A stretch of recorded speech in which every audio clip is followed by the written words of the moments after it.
उत्तर प्रदेश के पूर्व मंत्री अमर मणि और उनकी पत्नी मधुमणि कवियत्री मधुमिता शुक्ला हत्याकांड में दोषी करार पाए गए हैं, जिसके बाद से ही वो उम्र कैद की सजा काट रहे हैं। फिलहाल कवियत्री मधुमिता शुक्ला हत्याकांड में 20 साल की सजा पूरी करने के बाद शासन ने दोनों को रिहा करने का आदेश जारी कर दिया है। ये आदेश राज्यपाल की अनुमति से कारागार प्रशासन और सुधार विभाग ने जारी किया है। दरअसल उत्तर प्रदेश में महाराजगंज की लक्ष्मीपुर विधानसभा से विधायक रहे और पूर्व कैबिनेट मंत्री अमरमणि त्रिपाठी और उनकी पत्नी को कवियत्री मधुमिता शुक्ला हत्याकांड में दोषी पाया गया था, जिसके बाद कोर्ट ने उन्हें उम्र कैद की सजा सुनाई थी। फिलहाल इस मामले के 20 साल बाद अमरमणि त्रिपाठी और अच्छे आचरण की वजह से उनकी बाकी सजा को माफ कर दिया गया है। मैं निधि शुक्ला, बहन मधुमिता शुक्ला, आज मैंने जब सुना कि अमरमणि और मधुमणि की रिहाई की बात हुई है, आदेश हुआ है, राज्यपाल महोदया ने किया है, तो मुझे बहुत हैरानी हुई, क्योंकि उत्तर प्रदेश सरकार को और महामहिम माननीय राज्यपाल को 15 दिन से बराबर हम इस बात की पत्र द्वारा और मेल द्वारा हम सूचना दे रहे हैं कि सुप्रीम कोर्ट में याचिका फाइल हो चुकी है, एक्सेप्ट हो चुकी है और 25 तारीख को 11 बजे सुनवाई है।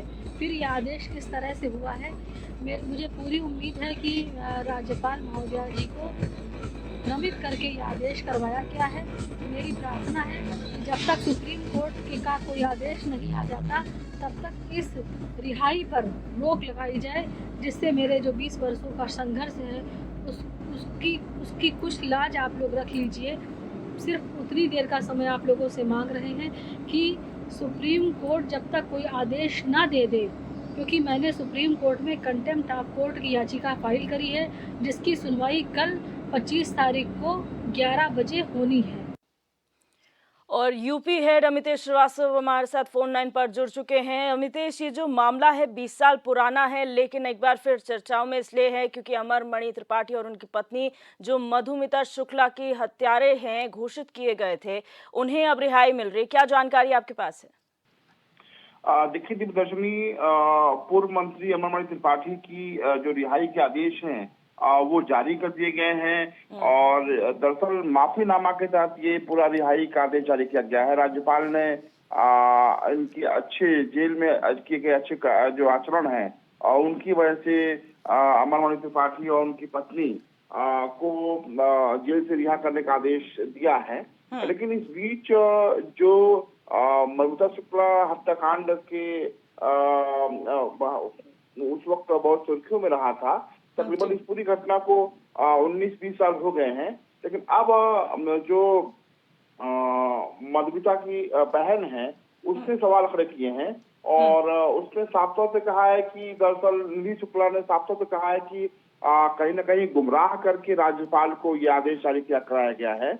और उनका एक बड़ा गंभीर आरोप ये भी है दिव्यदर्शनी, निधि शुक्ला की बहन मधुमिता शुक्ला कहती है कि पूरी तरीके से जब वो अमरमणि त्रिपाठी जेल में रहे ही नहीं है और उन्होंने आरटीआई का भी हवाला दिया और कहा है कि 62% वो जेल से बाहर रहे हैं। ऐसे में जेल के भीतर अच्छे आचरण का पैमाना जिला प्रशासन ने कैसे तय कर लिया, एक बड़ा गंभीर आरोप है। और फिलहाल आज इस पूरे मसले की जो सुनवाई है वो सुप्रीम कोर्ट में हो रही है। किस तरह का फैसला आता है तो देखने वाला बात होगा, लेकिन ये जरूर है कि पूर्व मंत्री अमरमणि त्रिपाठी की रिहाई के आदेश जारी होने के बाद से उत्तर प्रदेश की सियासत जरूर गरमाई हुई है। क्या नजर आ रहा है अमितेश की इसके बाद क्या हो सकता है, क्योंकि जो उनकी बहन है मृतिका की, वो कहीं ना कहीं ये कहती हुई नजर आ रही है जब तक सुप्रीम कोर्ट की सुनवाई पूरी नहीं हो जाती रिहाई पर रोक लगाइए। क्या ऐसा संभव है? देखिए, ये फिलहाल कानूनी रूप से देखा जाए तो ये संभव नहीं है, क्योंकि राज्यपाल के हाथ से जो दया याचिका है उस पर राज्यपाल ने अपनी मुहर लगा दी है और रिहाई का जो आदेश है वो भी पहुंच चुका है। तो जो कानून के जानकार हैं वो कह रहे हैं कि फिलहाल इस मुद्दे पर अब जो है फैसला लिया जा चुका है, लेकिन सुप्रीम कोर्ट में कोर्ट ऑफ कंटेम्प्ट की जो सुनवाई है वो होनी है 11 बजे करीब में। तो अब देखना ये होगा कि उच्च न्यायालय के किस तरह का फैसला लेता है। फिलहाल जो निधि शुक्ला है वो जरूर अमरमणि त्रिपाठी और उनकी पत्नी मधुमणि की रिहाई के खिलाफ उन्होंने बगावत शुरू कर दी है, और साफ तौर पर वो सभी से रिक्वेस्ट उन्होंने किया है कि इस पूरे मामले में जब मामला जब कोर्ट में चल रहा है उसके बावजूद इस तरह की दया जो याचिका है वो कैसे दी गई। उन्होंने ये भी कहा है कि राज्यपाल को गुमराह किया गया है। उसके अलावा तमाम और कई गंभीर आरोप लगाए हैं, लेकिन ये जरूर है दिव्यदर्शनी कि दरअसल अमरमणि त्रिपाठी की जो ये पकड़ खासतौर पे पूर्वांचल में ब्राह्मण वोटों में बहुत मजबूत पकड़ मानी जाती है। और हालांकि कांग्रेस की जो प्रवक्ता है अंशु अवस्थी, उन्होंने भी एक बड़ा गंभीर आरोप लगाया और ये कहा है कि जानबूझकर इस तरह की सरकार की जो मंशा है वो किसी तरीके से जब मामला कोर्ट में चल रहा हो तो इस तरह की दया अक्सर कैसे हो सकती है। लेकिन जो जानकार हैं वो बता रहे हैं दर्शनी की लोकसभा 24 के चुनाव के मद्देनजर कहीं न कहीं अमरमणि की एक मजबूत पकड़ पूर्वांचल के तमाम जिलों में मानी जाती है, और पूरी जो कहानी है उसी दरमियान रची गई है। और यही आरोप जो है वो निधि शुक्ला और उनके परिवार वाले लगा रहे हैं। फिलहाल ये कह सकती हैं कि उत्तर प्रदेश की सबसे बड़ी खबर ये है कि पूर्व मंत्री अमरमणि त्रिपाठी और उनकी पत्नी की रिहाई का जो आदेश है और वो जेल प्रशासन के पास आ गया है। जी, बहुत शुक्रिया अमितेश जानकारी के लिए।